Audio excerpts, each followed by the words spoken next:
ഞാനിവന് വിഷം കലർന്ന മുളക് കൊടുത്തു. ഇത് കാരണം ഇവൻ കുറച്ചു ദിവസം കൊണ്ട് മരിച്ചു പോകും. വൈകുന്നേര സമയമായിരുന്നു. മിട്ടു തത്ത സ്വന്തം കുഞ്ഞ് ചിങ്കു തത്തയുടെ കൂടെ മരത്തിലിരിക്കുകയായിരുന്നു.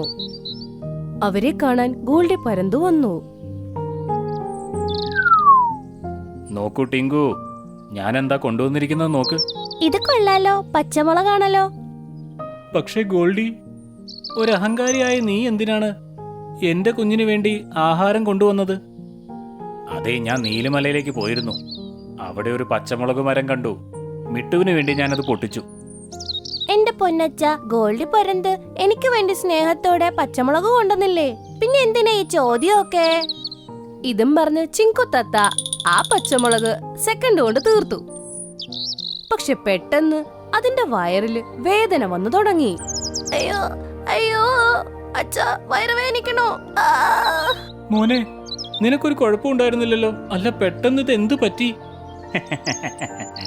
ഞാനിവന് വിഷം കലർന്ന മുളക് കൊടുത്തു. ഇത് കാരണം ഇവൻ കുറച്ചു ദിവസം കൊണ്ട് മരിച്ചു പോകും. എടാ ദുഷ്ട, നീ എന്തിനിങ്ങനെ ചെയ്തു? എന്റെ കുഞ്ഞിനെ കൊന്നിട്ട് നിനക്ക് എന്ത് കിട്ടാനാ? നിനക്ക് നിന്റെ കുഞ്ഞിനെ രക്ഷിക്കണമെന്നുണ്ടെങ്കിൽ നീ എനിക്ക് വേണ്ടി ഒരു ജോലി ചെയ്യേണ്ടതുണ്ട്. 10 ദിവസം മുമ്പ് ഞാനൊരു പക്ഷിയെയും അതിന്റെ 2 കുഞ്ഞുങ്ങളെയും കൊന്നു തിന്നു. അപ്പോൾ കുരങ്ങൻ ജോത്സ്യൻ എന്നോട് പറഞ്ഞു, ഈ മൂവരാലും ഞാൻ ശപിക്കപ്പെട്ടിരിക്കുന്നുവെന്ന്. അതുകൊണ്ട് നാളെ രാവിലെ ആവുമ്പോഴേക്കും ഞാൻ മരിക്കും. പക്ഷേ ഈ ശാപത്തിൽ നിന്നും മോചനം നേടാൻ ഒരു വഴിയുണ്ട്. ടോയ്ലൻ കാട്ടിൽ ഒരു നീലപക്ഷിയുണ്ട്. അവള് വർഷങ്ങളായി തന്റെ വീട്ടിനുള്ളിൽ സൂക്ഷിച്ചിരിക്കുന്ന ഒരു മാന്ത്രിക മുത്തിനെ സംരക്ഷിക്കുകയാണ്. ആ മുത്ത് കഴിച്ചു കഴിഞ്ഞാൽ എൻ്റെ മേലുള്ള ശാപം ഇല്ലാതാക്കും. പക്ഷേ ആ മുത്ത് തൊടാൻ പറ്റില്ല. അതാണിപ്പോഴുള്ള പ്രശ്നം. കഴിക്കാൻ മാത്രമേ കഴിയൂ. അതുകൊണ്ട് നീ അവളുടെ വീട്ടിൽ നിന്നും മുത്തു മോഷ്ടിച്ച് എൻ്റെ അടുക്കൽ കൊണ്ടുവരണം. അത് കഴിച്ചു കഴിഞ്ഞാൽ എൻ്റെ മേലുള്ള ശാപമെല്ലാം ഇല്ലാതാകും. അങ്ങനെ ചെയ്തു കഴിഞ്ഞാൽ നിന്റെ കുഞ്ഞിന്റെ അസുഖം ഭേദപ്പെടുത്തുവാനുള്ള ഔഷധ സസ്യം ഞാൻ കൊണ്ടുവരാം. മിട്ടു തത്തയ്ക്ക് ആ കാര്യങ്ങൾ ചെയ്യാതെ വേറെ ഒരു വഴിയും ഉണ്ടായിരുന്നില്ല. 2 മണിക്കൂറത്തെ യാത്രയ്ക്ക് ശേഷം മിട്ടു ടോയ്ലാൻഡ് കാട്ടിൽ എത്തി. അവിടെ അവൻ ഒരുപാട് പക്ഷികളെ കണ്ടു. അതിന്റെ ഇടയ്ക്ക് നീല നിറത്തിലുള്ള കിളിയും ഇരിപ്പുണ്ടായിരുന്നു. ഹലോ പ്രിയപ്പെട്ട പക്ഷികളെ, നിങ്ങൾക്കെല്ലാം സുഖമല്ലേ? സുഖമായിട്ടിരിക്കുന്നു മിട്ടു. നീ ഈ കാട്ടിൽ പുതിയതാണല്ലേ? എവിടെ നിന്നാ വരുന്നേ? കുറച്ച് ദിവസമായി ഞാൻ പുറത്തേക്കൊക്കെ പോയിട്ട്. ഞാൻ ഈ കാട്ടിൽ അതിഥിയായി കുറച്ചു നാളുണ്ടാവും.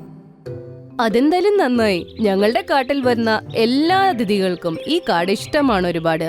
ഇങ്ങനെ പറഞ്ഞ എല്ലാവരും കുറെ നേരം സംസാരിച്ചോണ്ടേയിരുന്നു. അപ്പോ കാക്ക പറഞ്ഞു, പറ, ആരുടെ വീട്ടിലാണ് അതിഥി താമസിക്കുന്നത്? എങ്കിൽ പറയൂ, നമ്മുടെ അതിഥിയെ ഇന്ന് ആരാണ് സൽക്കരിക്കാൻ പോകുന്നത്? അതിനെന്താ മിട്ടുചേട്ടാ, ഇന്ന് എന്റെ കൂടെ തന്നെ താമസിച്ചോളൂ. അതെനിക്ക് വലിയൊരു ഭാഗ്യമായിട്ട് ഞാൻ കരുതുന്നു. ഇത് കേട്ടപ്പോ മിട്ടുവിന് ഭയങ്കര സന്തോഷമായി. അവൻ അതിന്റെ കൂടെ അങ്ങ് പറന്നുപോയി. കുറച്ചേരം കഴിഞ്ഞപ്പോ നീലക്കിളിയുടെ വീട്ടിലേക്ക് എത്തി. അവിടെ ഒരു ചെപ്പിന്റെ അകത്ത് ഒരു തിളങ്ങുന്ന മുത്തെരിപ്പുണ്ടായിരുന്നു. അല്ല നീല സഹോദരി, ഈ മുത്തൊക്കെ സമുദ്രത്തിലല്ലേ ഉണ്ടാവുക? ഇതെങ്ങനെ നിന്റെ കൂട്ടിൽ വന്നു? മിട്ടുചേട്ടാ, ഒരു ദിവസം പരന്ത് എന്നെ കൊല്ലാൻ വേണ്ടി നടക്കുകയായിരുന്നു. അതിൽ നിന്ന് രക്ഷപ്പെടാൻ പോയപ്പോ എനിക്ക് പരിക്കേറ്റു. ഞാൻ നേരെ സമുദ്രത്തിൽ വീണു. അന്നെന്റെ ജീവൻ രക്ഷിച്ചത് ഒരു ജൽപരിയായിരുന്നു. ആ പരി എനിക്ക് മാന്ത്രികമായി മുത്ത് തന്നത്. എന്നിട്ട് പറഞ്ഞു, ഈ മുത്തിന് ശക്തിയുണ്ട്, മരിക്കാൻ കിടക്കുന്ന പക്ഷിനെ രക്ഷപ്പെടുത്താനാവുമെന്ന്. പക്ഷേ ആ പക്ഷി നല്ല മനസ്സുള്ളതായിരിക്കണം, ആർക്കും ഒരു ദ്രോഹവും ചെയ്തിട്ടുണ്ടാവരുത്. ഞാൻ ഈ മുത്ത് ഉപയോഗിക്കേണ്ടത് ആ ഒരു പക്ഷിയുടെ ജീവൻ രക്ഷിക്കാൻ മാത്രമായിരിക്കണം. അത് പറഞ്ഞു കേട്ട് മിട്ടു ഒരു കാര്യത്തിൽ ആലോചനയിലായിരുന്നു. നീലക്കിളി എപ്പോ ഉറങ്ങും, എപ്പോഴവൻ ഈ മുത്തും കൊണ്ട് അവിടുന്ന് പോകാൻ പറ്റുമെന്ന്. ശരി മിട്ടു ചേട്ടാ, ഞാൻ ഉറങ്ങാൻ പോകുന്നു. നിങ്ങളും ഉറങ്ങിക്കോ. രാവിലെ നമുക്ക് ഒരുമിച്ച് പറക്കാൻ പോകാം കേട്ടോ? ശരി നീലു. രണ്ടുപേരും കണ്ണടച്ച് കിടന്നു. കുറച്ചേരം കഴിഞ്ഞപ്പോ നീല പക്ഷി ഉറങ്ങുവാന്ന് മിട്ടുവിന് മനസ്സിലായി. അവൻ എണീറ്റ് ആ മുത്തിന്റെ അടുത്ത് പോയി. എനിക്കിത് ചെയ്തേ പറ്റൂ. എന്റെ കുഞ്ഞിന്റെ ജീവൻ രക്ഷിക്കാൻ വേണ്ടിയല്ലേ? ഇതും പറഞ്ഞ് അവൻ പതുക്കെ ആ മുത്തിനെ എടുക്കാൻ പോയതും നീലക്കിളി ചാടി എണീറ്റു. മിട്ടുചേട്ടാ, ഇതെന്താണ് ചെയ്യുന്നത്? അതിനെ അവിടെ തന്നെ വെക്കൂ. ഇല്ല, നിങ്ങൾ പറയുന്നതൊന്നും ഞാൻ ഇനി കേൾക്കില്ല. മിട്ടു നീലക്കിളിയോട് എല്ലാ കാര്യങ്ങളും പറഞ്ഞു. അത് കേട്ട് അവൾ പറഞ്ഞു, മിട്ടുചേട്ടാ, ഞാൻ പറയണമെന്ന് കേക്ക്. മിട്ടുവിനിപ്പോ എന്ത് പറഞ്ഞിട്ടും മനസ്സിലാവുന്നില്ല. അവനവന്റെ ചുണ്ടുകൊണ്ട് നീലക്കിളിയെ ഒരുപാട് ഉപദ്രവിച്ചു. നീലക്കിളിക്ക് പരിക്കേൽക്കുകയും ചെയ്തു. അതിനെ ബോധം കെടുത്തി മിട്ടു അവിടുന്ന് പറന്നുപോയി. 2 മണിക്കൂറത്തെ യാത്രയ്ക്ക് ശേഷം സ്വന്തം കാട്ടിലെത്തി. അവൻ നോക്കുമ്പോ അവന്റെ കുഞ്ഞു ചിങ്കു അവിടെ വേദനയിൽ പെടുകയാണെന്ന്. ആ പരുന്ത് അവിടെ തന്നെ ഇരിക്കുകയായിരുന്നു. ആ കൊള്ളാലോ മിട്ടു, നീ വന്നല്ലോ. തരൂ, ആ മുത്തെനിക്ക് തരൂ. പ്രഭാതത്തിലുള്ള ആദ്യത്തെ കിരണങ്ങളിൽ ഞാനിത് കഴിച്ചാൽ എന്റെ മേലുള്ള ശാപം എന്നിൽ നിന്നും പോകുന്നതാണ്. എന്റെ കുഞ്ഞിന്റെ ജീവൻ രക്ഷിക്കാനുള്ള ഔഷധ സസ്യം കൊണ്ടുവന്നാൽ മാത്രമേ ഞാൻ നിനക്ക് ഈ മുത്ത് നാളെ രാവിലെ തരൂ. രാവിലെ ഇവന് ഏതെങ്കിലും മരത്തിന്റെ ഇല എടുത്ത് കൊടുക്കാം. പിന്നെ ഈ മുത്ത് കഴിച്ചാലുടൻ എവിടെ നിന്ന് പോവാം. എന്തായാലും ഇവന്റെ കുഞ്ഞിനെ രക്ഷിക്കുന്നത് അസാധ്യമായ കാര്യമാണ്. ആ ശരി, നാളെ കൊണ്ടുവരാം, നിങ്ങൾ വിഷമിക്കണ്ട. അപ്പോഴേക്കും അവിടെ നീലക്കിളി എത്തുകയും ചെയ്തു. എന്നിട്ട് പറഞ്ഞു, മിട്ടുചേട്ടാ, ഇവൻ പറയണത് ഒരിക്കലും കേൾക്കരുത്. ഈ ഒരു പരുന്ത് കാരണമാണെന്ന് ഞാൻ പരിക്കേറ്റ് നേരെ ആ സമുദ്രത്തിൽ വീണത്. ആ ജൽപരി എന്നോട് പറഞ്ഞത് ഈ മുത്തുകൊണ്ട് ഒരു പക്ഷിയുടെ ജീവൻ രക്ഷിക്കണം. ആ പക്ഷി എല്ലാവർക്കും നല്ലത് ചെയ്തിരിക്കണം, ആരെയും ഉപദ്രവിക്കാനും പാടില്ലാത്തതായിരിക്കണം. പക്ഷെ ഈ പരുന്ത് ഭയങ്കര ദുഷ്ടനാണ്. ഞാൻ ഇതിനു വേണ്ടിയാണോ ഇത്രയും നാള് ഈ മുത്തിനെ സൂക്ഷിച്ചു വെച്ചത്? ഇതുപോലത്തെ ഒരു വൃത്തികെട്ട പക്ഷി തിന്നിട്ട് ജീവനോടെ ഇരിക്കാൻ. ഇതിനെ രക്ഷപ്പെടുത്തി കഴിഞ്ഞാൽ ഇത് മുമ്പോട്ട് എല്ലാവരെയും ഉപദ്രവിക്കത്തേ ഉള്ളൂ. ഞാൻ ഈ പരുന്തിനെ ഇനി രക്ഷിച്ചില്ലെങ്കിൽ എനിക്ക് എന്റെ കുഞ്ഞിനെയും രക്ഷിക്കാൻ കഴിയില്ല. ഇപ്പൊ എനിക്കെല്ലാം മനസ്സിലായി മിട്ടു ചേട്ടാ.